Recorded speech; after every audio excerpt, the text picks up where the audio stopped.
Good afternoon, Frank. Good afternoon, Professor Sporter. It's been another tumultuous 2 weeks, and it's difficult to know where to start. Obviously, what has been getting most attention has been the hurricanes in the Caribbean, but I don't think we can do anything about that. However, what I think does require our attention is the differences of opinion about how we should deal, or how North Korea should be dealt with, because I think that is a real test of globalization, and there are a number of different points of view being voiced at the moment, and the most obvious, of course, is by the President of the United States, who says that total destruction of the country is the answer if they should do something that's a real threat. But this morning, South Korea, which presumably is more under threat than any other country, decided to deal with the situation by offering several $million. I'm afraid I don't remember how many, but it was a significant number of millions in humanitarian aid to North Korea. And I mean, the difference between that approach and the American approach is two extremes of what you hear in other forums. I think that President Trump has changed his mind in the course of today. The latest news, I think, is that he's now advancing the idea of increasing sanctions. However, it seems to me that there is no global organization, there's no international group that has any legitimacy that decides which countries should have nuclear weapons and which countries shouldn't.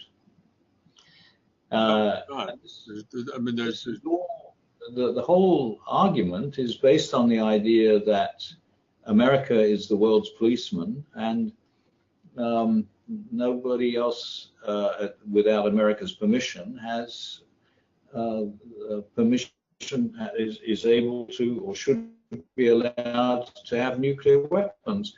And I think that that is not good enough for a globalizing world, especially since, after all, America has been known to invade other countries without international sanction, especially Afghanistan and particularly Iraq. So there's a reason why other countries should be worried about America, much more than a reason for why America should be worried about other countries. Well, the whole aspect of nuclear weapons is so troubling, because at one level, if you go back to the Cold War level of status, where it was massive retaliation from both sides, that actually kept the peace for so long, I mean, in comparison to other periods of time. But I guess the thinking then is, what happens if you get so-called rogue nations like Pakistan or North Korea, who then end up with nuclear weapons, and would do what? What is the thinking then? Is the conventional thinking of the big 5 or 6 that are, quote, legally allowed to have nuclear weapons, is that these rogue countries could use nuclear weapons? What on earth would happen if Pakistan was to use a nuclear weapon on India, or if North Korea was to use a nuclear weapon on South Korea?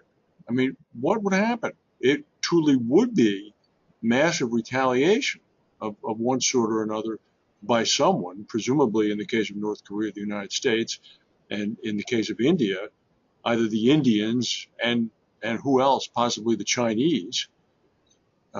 So I guess the thinking then is, in that group of 5 or 6 countries that are, quote, allowed to have nuclear weapons, is that what? Is that those rogue nations are led by people who cannot think this through and do not recognize the binary aspect of life or death to their regimes that can result from use of nuclear weapons, that's the only thing I can think of that's causing this consternation. Well, it's interesting that, if I'm remembering correctly, Israel, India, and Pakistan have developed nuclear weapons without any sort of international agreement. That's correct. And nobody's done anything about it. That's correct. India, everybody thinks is a good country, and Pakistan, most people think is a bad country. And there's no real reason for either of those opinions. I wouldn't see any reason to distrust either of them in terms of whether or not they should have nuclear weapons. But I'm not sure what India's rationale was. I think it just so that it could be one of the big, however so many. And Pakistan's rationale was certainly to defend itself against India. Israel to defend itself against the countries around it, not, I think, at the time Iran, but now Iran is the one that gets mentioned most. And the strange thing is that the President of the United States keeps on saying he wants to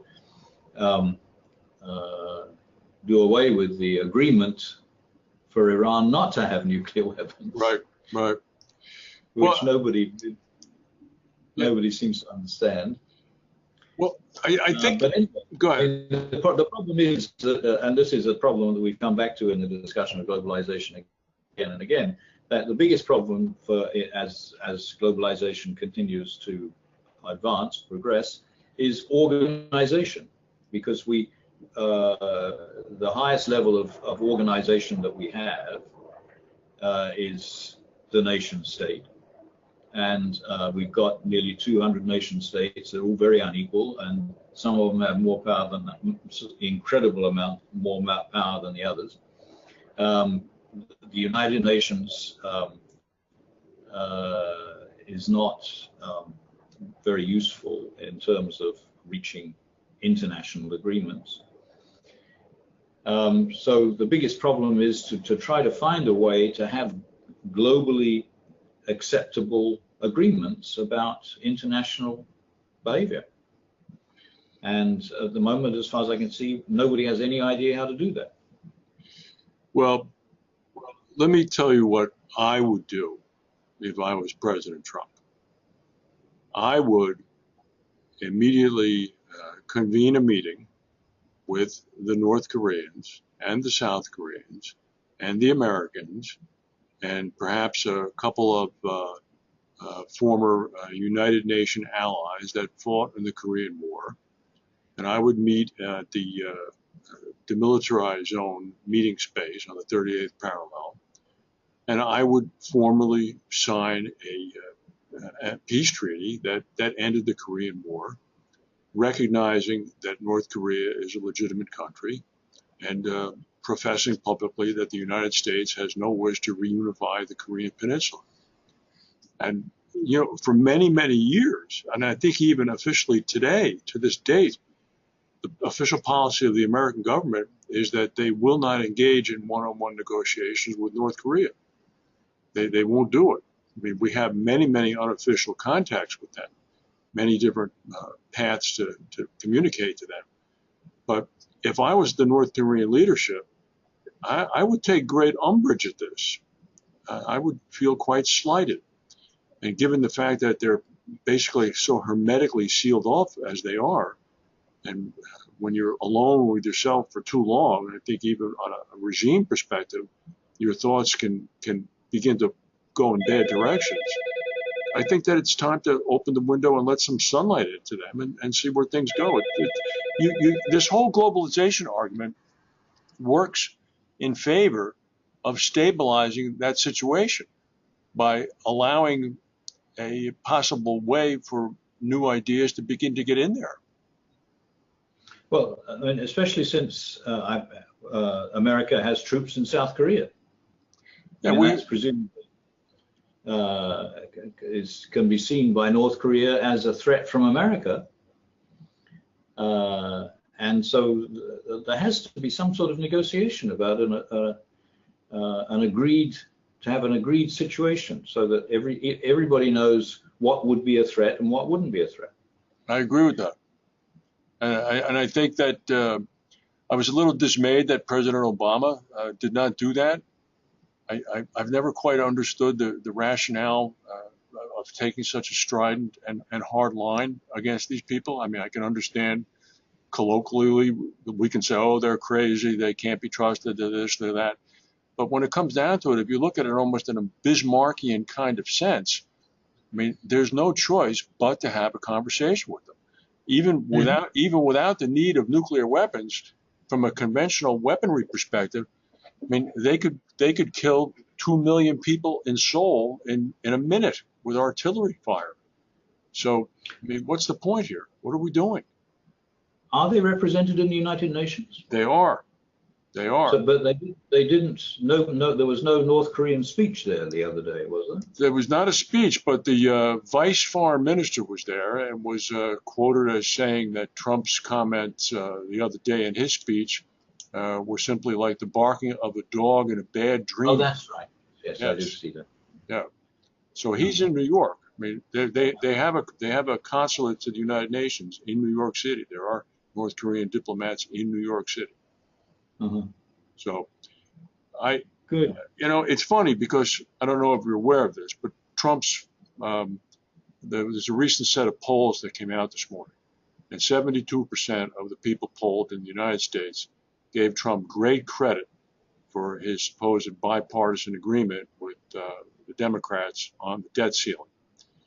So, I mean, this is why Trump was elected by many people, in order to break the Gordian knot in Washington. And Trump is nothing if not a poll reader. So who knows what could happen next? But again, he's so inconsistent that it's difficult to be able to predict what he's going to do.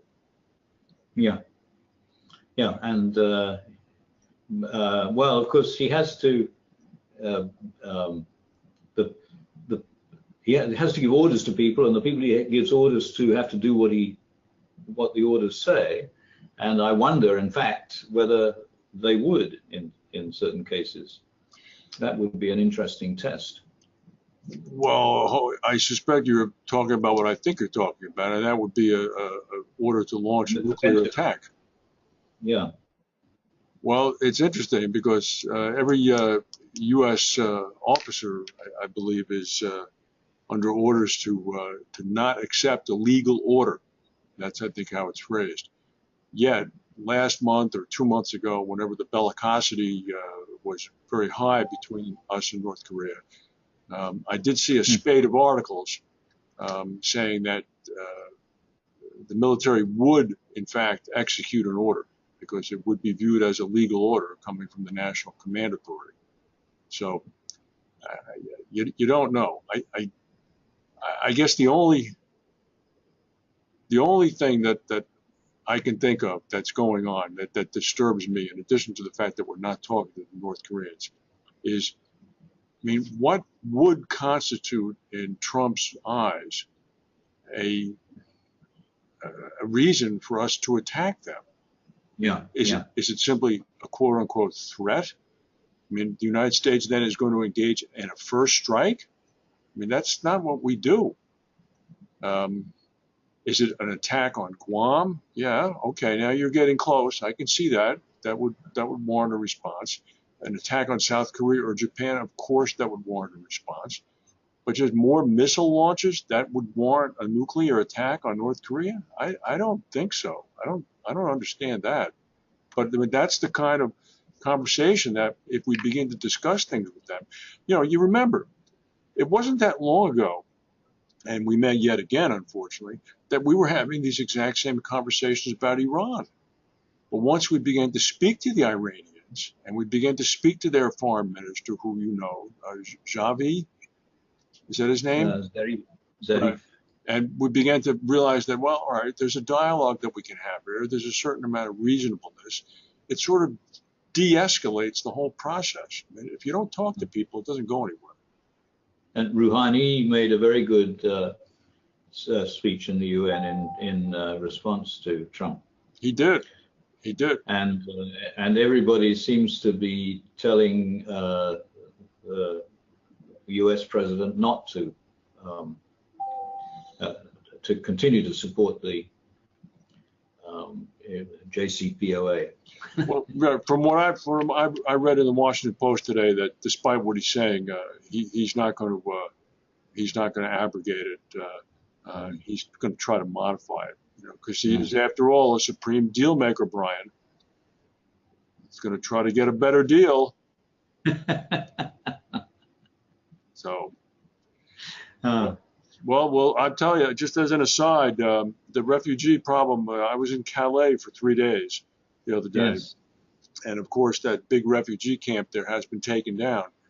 But the local population is still plagued by roving bands of Africans, African young men who make people feel uncomfortable.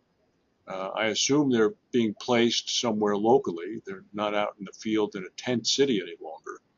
But there was a little bit of an undercurrent of fear in what was normally a pretty placid place.